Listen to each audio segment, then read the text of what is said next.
It's not Sunday night, Pete. It's Monday night, and I'm Tom Sosnoff. I'm here with Pete Mulmad. Victor Jones will be joining us in a second or two, and Ilya Spivak's on with us tonight. Welcome back, my friends, to the show that never ends. And whether it's Monday night or Sunday night, national championship night, inauguration day, we got a lot of stuff going on for a MLK for a holiday. Yeah, absolutely. Nice little 0-degree day in Chicago. But the sun was shining, and so I guess no complaints. It's all good. No, and today was the warm day. Tomorrow it's supposed to be -7 at 7 o'clock. So this is the warm day. This is the classic Chicago January. But yeah, inauguration in the morning. We got the game at night. What are you thinking? I think Notre Dame is the underdog by, is it 7.5 or 8 points? I think it's 8.5, and I like Notre Dame. I'm going with the Irish tonight. Wow. Yes, I don't bet on Notre Dame too often, but I bet on Notre Dame. I don't know. I don't know. Marcus Freeman is a very likable coach. I find Notre Dame to be a likable college football team, and this time around. And so, plus they're close to Chicago. I'm going to go with the Golden Domers for a change. All right. That's kind of hard to do for me, but I could see that. Yeah, I can see it. I can see it for you. I can see it for you. Yes. I mean, I grew up on the East Coast. I didn't know anybody that went to Notre Dame or Ohio State, so right. I'm okay. I don't have any other. I've been to a bunch of Notre Dame games. I like it. Yeah, I don't want to bet Ohio just out of spite either. So I think this is one where I just watch. So we'll see. But we did have an inauguration. And the appropriate speech coming afterwards, and markets certainly reacted to it. We saw Bitcoin print. Well, it traded down a couple thousand. It traded up a couple thousand. Now it's back down a couple thousand. Yeah, Bitcoin's been the one overnight that's been pretty much the most all over the place. Yeah. But for most of the night, the S&Ps were down, I would say, very moderately. When they opened Sunday night, they were very moderately. When they opened Sunday night, they were down about five handles. Yep. And then all of a sudden, when the whole inauguration thing went down and nobody, and the whole place didn't catch on fire. Right. He wasn't throwing lightning bolts off the dais. Yeah. There was no internal combustion. Nothing just blew up in flames. I think at that point, the market, the SPUs rallied about 40 handles. Now they're up about 20, which looks like we're about to open here with pre-market indications, maybe up 1 or 2 handles higher. So up about 22, 23 from where they closed. Bonds up about 7, crude down about $1. But I don't consider this anything, I actually think this is a very, I think this week is kind of an inflection point for the market. And because there's no question that the market had a good run with Joe Biden. I mean, it was a good, solid run. As much as he couldn't sell, absolutely. He didn't need to sell it. That's the whole thing. Let's see. S&Ps, so now they're up 29. So they opened about 8 or 9 points higher than they were before. So S&P's up 29. NASDAQ's up about 110-ish. Dow's up 200. And Russell, very strong tonight, up 32. And bonds, which are kind of our biggest position, up 11. That came out of nowhere, 113.5. So they were down. They were. I don't know if you looked at the bonds last night, Pete, but they were down about a half a point last night. They were down about 15 ticks. So they've had, 3/4 of a point reversal overnight. Yeah. I did not make a trade in the overnight session. I was very quiet. I was stuck watching football and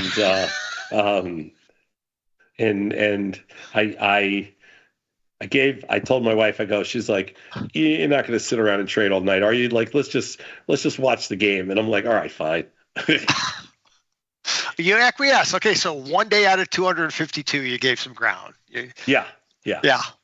I'm like, all right, whatever. I don't have a strong opinion anyway, so I'm just like. Because my wife saw me with the phone. She goes, "Are the markets open?" And I go, kind of. She's like, okay, that's what I thought. I don't know. I'm looking right now. I can't tell if is the euro up 1,300 bips. Euro's up 130 pips. Yeah, a big move in the dollar. Absolutely. The dollar. It looks like the dollar. Well, I can't tell. Looks like the dollar. Not sure what the hell this is, but yeah.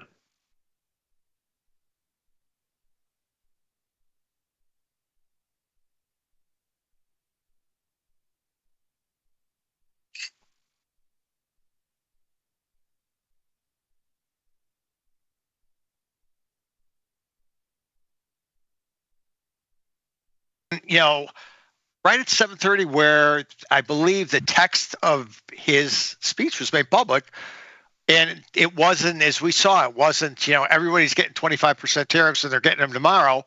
I remember how cheap we had gotten. They definitely got a bid. The euro was down. The euro was down in the 102 handle. I loved it. Yeah. Loved it down Yeah, there. yeah, you were patient and you were right. So it was a good bounce. And what was nice is they sold it back off a little bit too as we started to go into him speaking, because he had a little bit more aggressive tone in some of his stuff. What was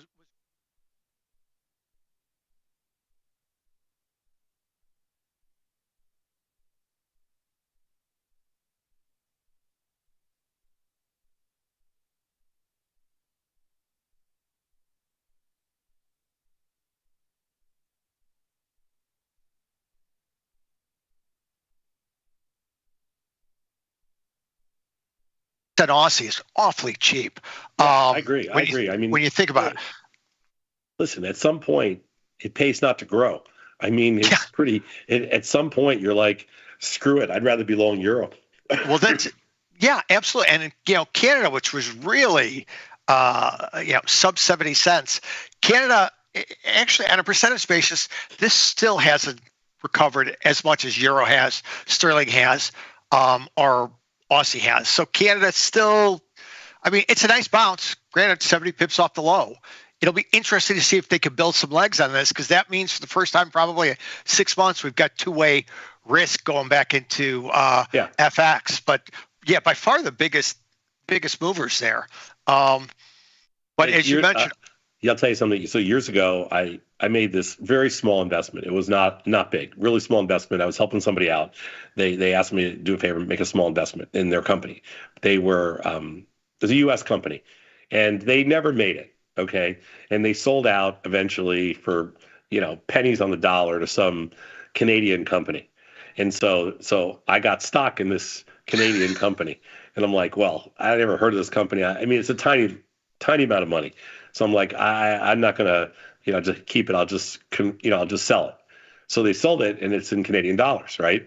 So they go, do you want to convert it back to U.S. dollars? I'm like, what are you, crazy? I'll hold this till I die. I'll just wait until this thing, at some point it's going to go over, over 70 again.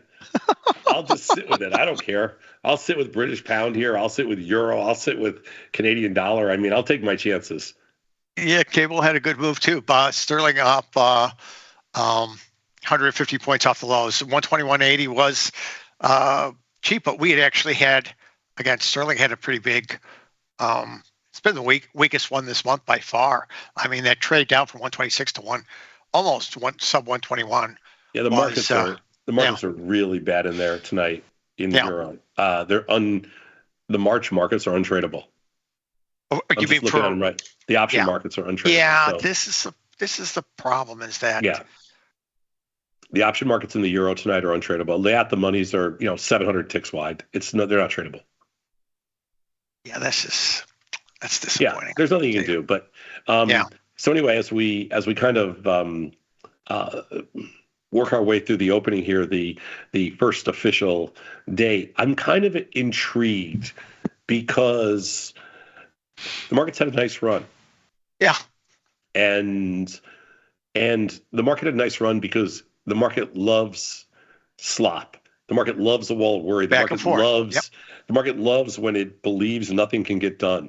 I'm not so sure that it's a good look for the market when you see all your mega tech, wannabe trillionaires all sitting together. Yeah. Like democracy, not democracy, but our economy, a free market economy, wants these guys to want to kill each other.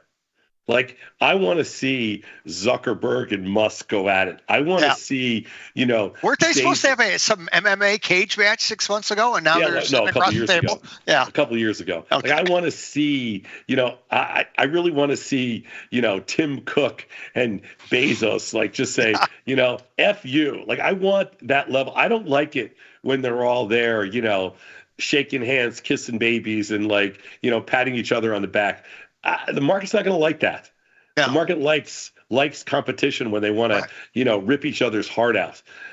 So, and it does scare me that you can get to a certain point where, at some point, you just don't care because you already have all the money in the world. Yeah, Yeah. I could see. Yeah, and this concept of these guys who, for better or worse, still despise one another, are willing to line up at the trough, whether that trough is real or not.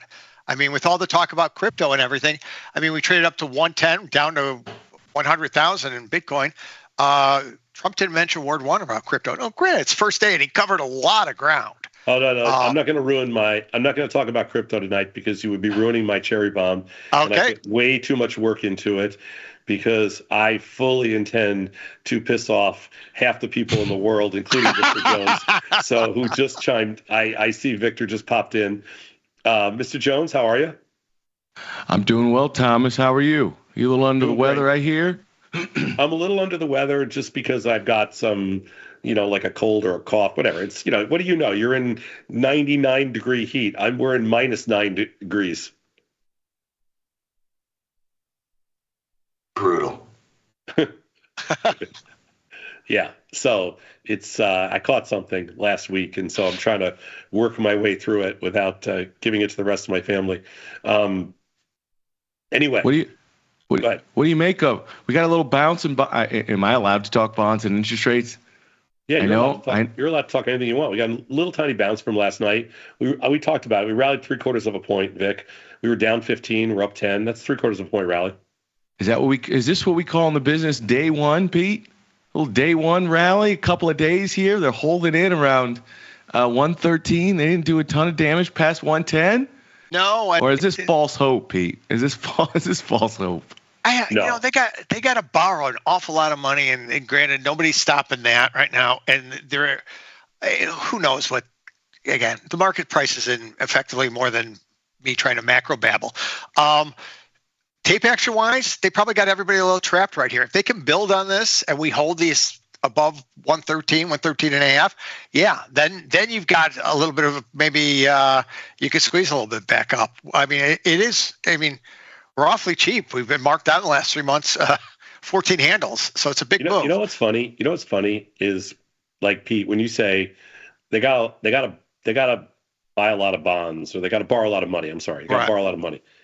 The concept of what used to be borrow a lot of money is to what a lot of money is today. Yeah, that's fair enough. It doesn't mean anything. Like, it used to be like, oh man, we need a couple of $1 trillion. Now they throw around $1 trillion like it's like, it doesn't. $1 trillion doesn't mean anything anymore.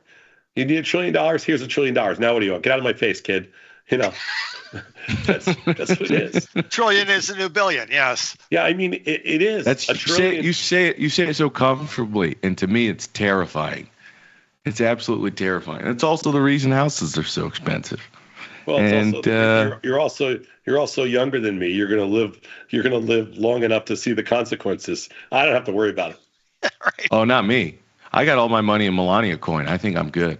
And that's probably what you're writing about, isn't it, Tom? You'll have to wait and see. But let's just say,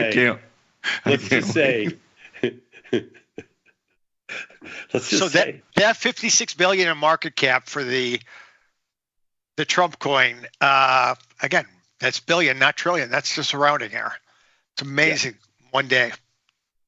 Let's just say I wasn't too kind.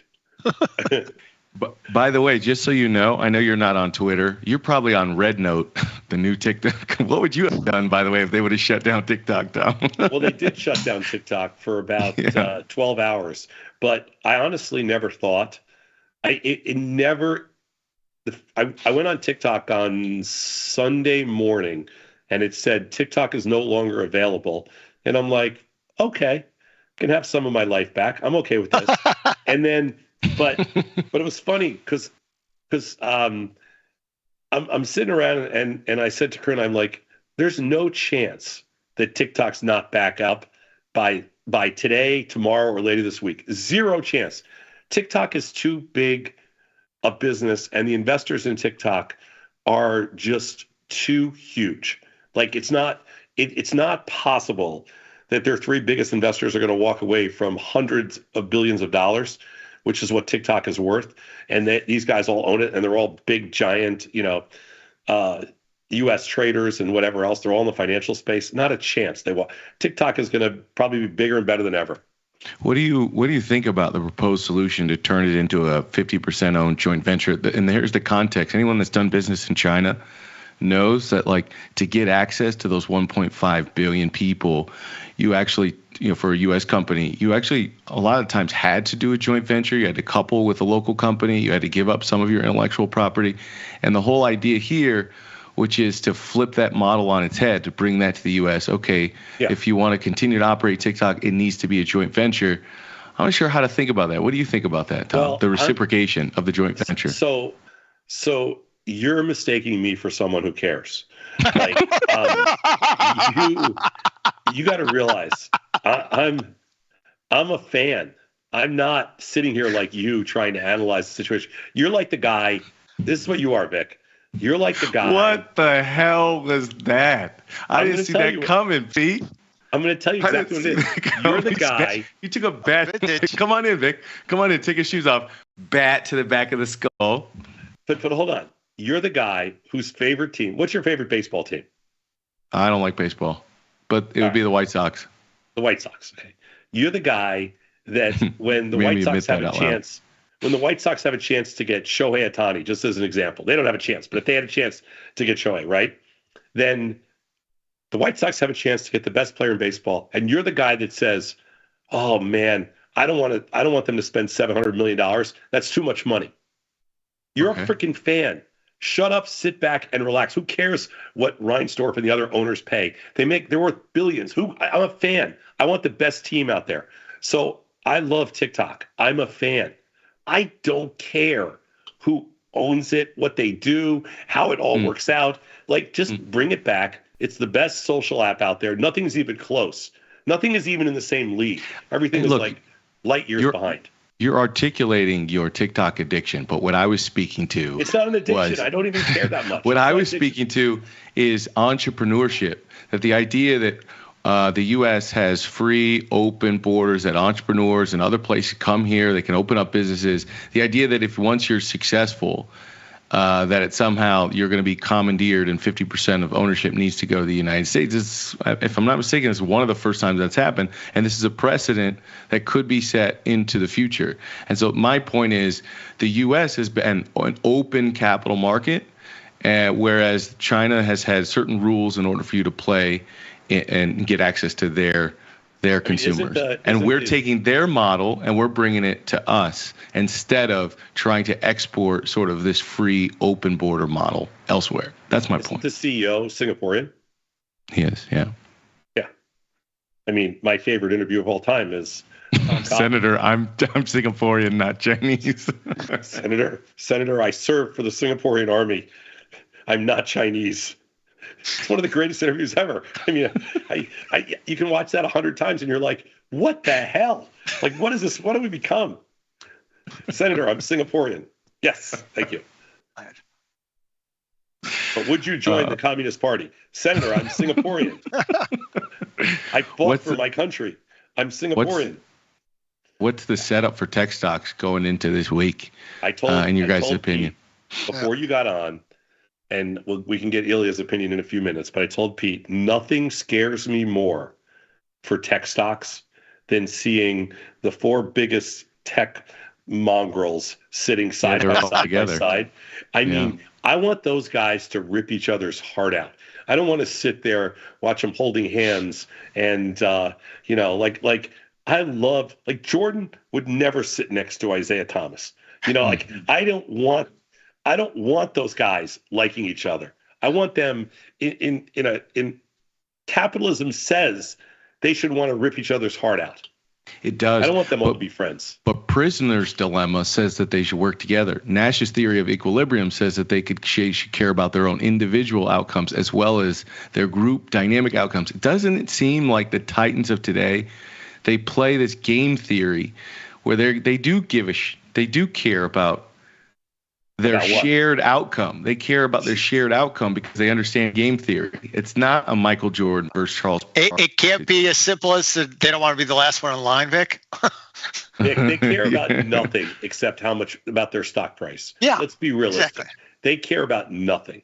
They're greedy bastards. They care about absolutely nothing except their stock price. If they think it'll make their stock price go higher, they'll do anything. Fair enough. These guys Vic's have at sold 15. their freaking souls. It's embarrassing. I thought, didn't you go to the inauguration? Somebody sent me a picture of you there. You were there. It's possible. I was a little under the weather today. I don't think I made it back in time. Yeah, you're right. Okay, your favorite, Vic Pelletier. Oh, yeah. Shook out a little bit, yeah. but it's still Teflon, man. $72 They gave a hunt again. Listen, the last week you could sell the 40. If you're a big scaredy cat like me and the people that watch my show, you could sell the 46 puts for like $1. That's how far you could get away. So everyone's scared that this thing's gonna fill that gap from 40 to 45. And the last week they were so scared that you could get all the way to a gap fill, sell the 46s for $1. Those things collapsed by now. It's worth nothing, like 20 cents or something. But I'm telling you, if they give you a discount, Pete, you take it. There's two things. There's two things I'm going to buy if it gets cheaper. It's Palantir and Melania Coin. If it gets cheap, I'm backing the truck up. Look at you. Hey, you know what? There's two things I've learned about trading over the years.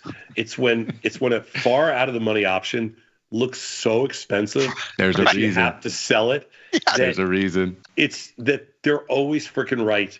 I remember. Yes. I remember 2 times in my entire trading career. Once was when Bear Stearns, before the 2008, before it crashed in 2008, stock was trading about $60, and the 20 puts were $1.50. Yeah. And I'm like, how the hell could the 20 puts be $1.50?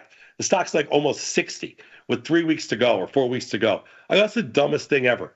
And of course, the stock went to zero before that time or whatever, close enough. And I also remember in Qualcomm, the stock was trading at 400, and the 700 calls were like $1.50. And I'm like, how can we not sell these? And it went to 800. So I had just learned what implied volatility was, and I looked at Wachovia Bank, which is trading at like 200 to 300 implied volatility. I'm like, oh, how can I lose? I can only lose 100%, but this thing could go up 300%. That's right. Needless to say, all of that money went to nothing. And then the other one was Peloton. Oh yeah, there you go. It's like this is free money. You can sell these things. Well, sell these out of monies all day long.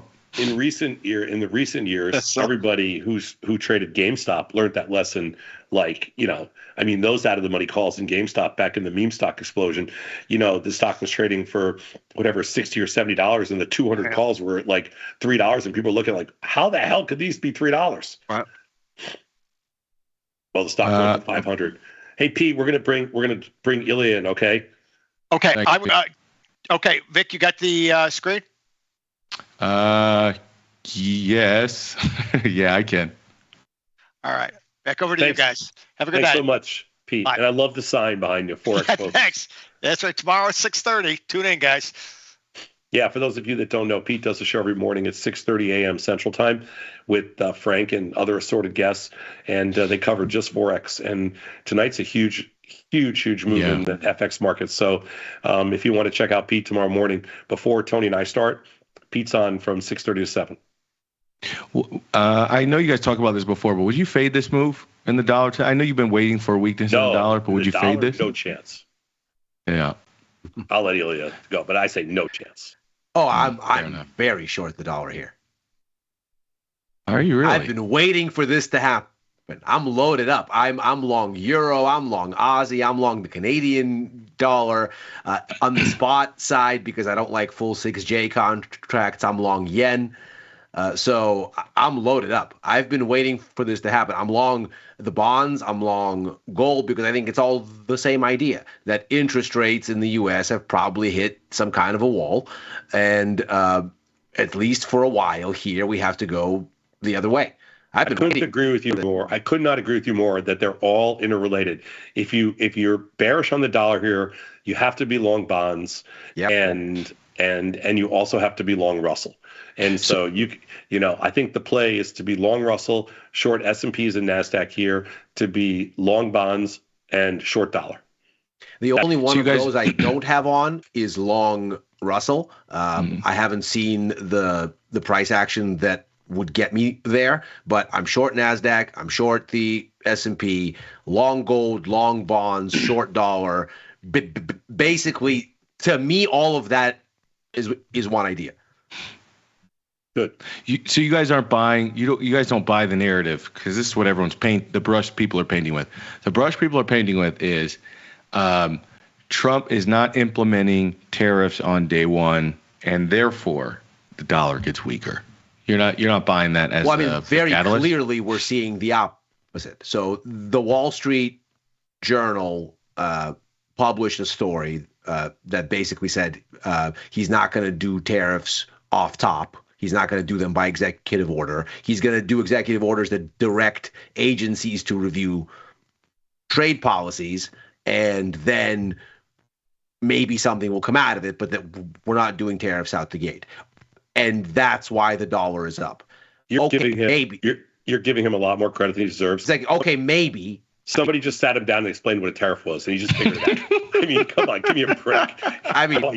It sounded good. Everybody bought it. He just understood there. He's like, oh, really? That's what they do? That doesn't make any sense. Why would I ever do that? Well, I mean, he did them last time, so I think there were opportunities for him to learn between then and now. But okay, fine. Like, let's say that this dollar sell-off is because there's not going to be immediate tariffs. Let's say that's what it is. I mean, maybe, but why? Why would this be a lasting influence? It's a flash in the pan kind of thing. But when you look at the move in the dollar relative to the move in bonds, you go, oh, okay, yields are coming off. That makes sense. Mm-hmm. Fair enough. What about, if I could ask about crude oil, because energy is a big part of some of that speech today. There was two things that were mentioned. One was really had to do with bringing in a ton of new supply. I'm not going to paraphrase, but bringing in a lot more supply from the U.S. And then the flip side of this was to fill the SPR. And it seemed like that was sort of to put a floor in prices somewhere. So how do you think about crude oil, given all that you heard today? I mean, there wasn't much new information, but does it change in any way the way you think about crude oil at $76.80? I'm ready to sell. Frankly, I'm a little bit annoyed that my put vertical didn't get filled late last week. I was looking to be short already, and I didn't get filled, and liquidity was thin, and I'm just going to have to go again. But I'm still very bearish here. I don't think there's any good reason to think why it should be going up, because the geopolitics have only become less of a thing for people to worry about. The Middle East situation has become less likely to bring direct Israel-Iran confrontation, not more. And when you look at where we are status quo, we're already producing the most petroleum in the world. We produce more petroleum than Russia and Saudi combined. So, okay, fine. You want to ramp it up even more? We could. We've been hitting record output numbers close to 13 plus million barrels a day, with the number of rigs and fracking installations going down because we've become so efficient. So fine. Maybe we can go and turn some of those on over the course of, let's say, 6 months, 9 months, and produce more. Okay, but is that a reason to think oil should go up? No. The only real thing that sort of comes to my mind is, if you have some kind of a deal struck between Russia and Ukraine, Russia doesn't get to sell under the table oil that isn't visible to demand anymore, because ostensibly there's some sort of sanctions relief as part of that deal. And so the buying that China is doing and India is doing comes back to visibility for markets and stops being essentially discounted. Maybe that's a pop. at some point, but there's no evidence that that's here now. Tom, what do you think about crude oil here, 76.80? I mean, I'm on the same side as Ilya on this one as well. I'm very bearish in there, but I don't have a position. So I sold some premium to start last week, and it actually came in nicely when crude stopped going up and pulled back a little bit. They crushed vol in there, so I just took profits, and I have no position. I was just short premium, not really short crude. If I had to pick a direction, I'd be short it. I don't care that much. I think I just feel like there's so many other opportunities right now that are so much better than crude oil that I don't really care about crude oil. I mean, I think you're looking at a lot of markets like we talked about before, bonds and things like that are, euros, things like that are at extremes. But I also think that the stock market is really interesting here, because why mess around with something as one-dimensional as crude oil when you've got, the NASDAQ, NASDAQ, S&Ps, they're all back up, at very high levels, and you've got, and I think you've got potentially a pretty big turning point going into a fairly bearish time frame, late January, early February. Now, the market doesn't tend to love that time frame. So let's see what happens. I think you're going to see a much more volatile market for the next couple of weeks, and I think that's where all the action is going to be. Is Tom Sosnoff speaking to the idea of seasonality?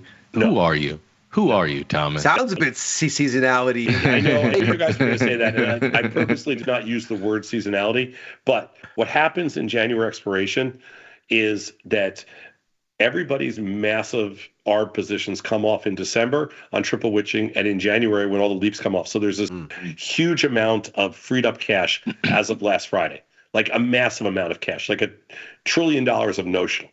It's all free now.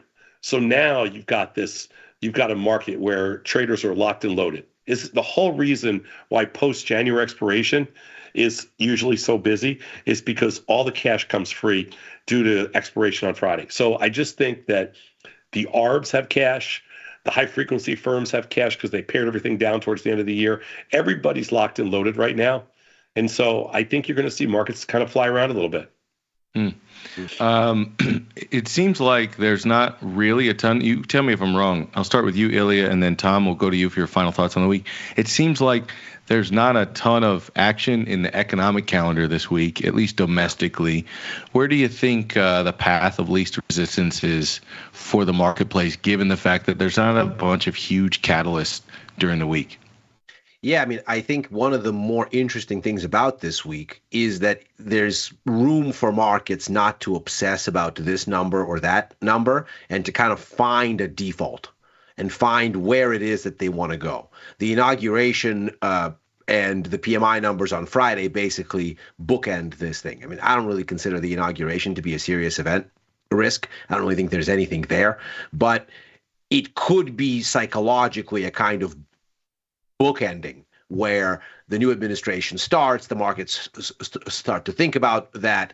I sort of look at what's been happening with bonds and dollar in that context and sort of seeing markets take that as a kind of activation point. It'll be really interesting to see. But in my mind, the path of least resistance is that sort of all-encompassing macro vision that we talked about at the start of the show that I think Tom and I agree on, which is yields have gone too far. There is not more to bake in that story until there is more to bake in substantively. And from the fiscal side, that'll take a while. And from the monetary side, we have to see some data. And so now everything looks like it's overdone. So bonds look overdone on the downside. They probably have room to go up. The dollar looks overdone on the upside. It probably has room to go down. A lot of this kind of reflation dynamic that started mid-September has room to backfill now because it seems to be out of juice. And so I think that's sort of the catch-all this week. And it has room to go because there's not event risk on like a Tuesday or a Wednesday screaming at people, don't have conviction, this is in the way. There's no barriers like that this week until you get to the PMIs on Friday, maybe. So my take is a little different. Go ahead, Tom. So my take's a little different. My take is that in the last couple of years, you know, the Biden administration and Biden pretty much, you can say he checked out. You can say it was a walking corpse, you know, the whole deal. Dead man walking, whatever you want to say. The reality is that there was, for people like you, both of you guys, there was a macro story that mattered. Okay? Because, I mean, some traders like the macro story. It's not a bad thing. It's an engagement thing. You like it, Vic. Ilya likes it. Chris likes it. We have a bunch of people that like it. But there was a macro story that mattered because you didn't have a presidential story. You didn't have another lead. Okay? Now that Trump's in office, you can throw all the macro crap out the window. You can essentially throw everything out the window because he is your walking, talking story. He makes his own drama every single day. He's all you're going to talk about. It's going to be so nauseating that in 4 years, you know, suicide rates will be off the charts. We won't even be able to handle ourselves. I mean, we'll turn off. We'll get rid of our television sets. We can't handle it anymore. The whole story is going to be Trump for 4 straight years. I don't think the macro stuff's going to matter at all. You are out of your mind. First of all, you ruminate on this guy clearly way too much if that's what you think all of us are going to do. That's number one. Number two is, if there's one thing I personally learned about 2016 through 2020, it was there will be these huge proclamations and the market's going to give you discounts. And a lot of the times, because of the negotiation style, you get these bombastic proclamations, and the reality is never close to the proclamation, which means for traders like me, you, Ilya, Pete, and everybody else, we're going to get lots of action because markets are going to move because they have to adjust. But ultimately, for people like us, they go, he doesn't mean that, or this is probably what he means. It created lots of opportunity. And last time, the markets got more dull to these proclamations the longer the presidency went on. So the first year or 2 years, he would say something about Jeff Bezos, and you get Amazon that would discount by 2 to 3%. You could sell puts. A couple of days later, it was over. I think by the end of that 4 years, the market was very null to big proclamations. It was like, you need to show me. I'm not going to move based on these words. I think the market's probably going to be a lot wiser to these massive proclamations. Is MSNBC and NBC and ABC, are they going to be shouting through the rooftops about these proclamations? I'm sure they will, but I don't think price is going to be as sensitive as the headlines would lead you to believe. No, but there's also a difference. In last time, people didn't know what to expect, and this time they do. And so last time they sucked vol out. The last Trump presidency, vol got taken out in 2016 and never came back until the end of like 2018. You know, it was a brutal period. 2016, 2017 there was nothing. We did not have a 1% move in 2017. It's hard to believe. But and then in 2018, we finally got a little bit early and a little bit late in the year, and then, by the way, do you think that correlates? Do you think in any way that had anything to do with Trump, or do you think that was just the structure of how people were using those volatility products back then?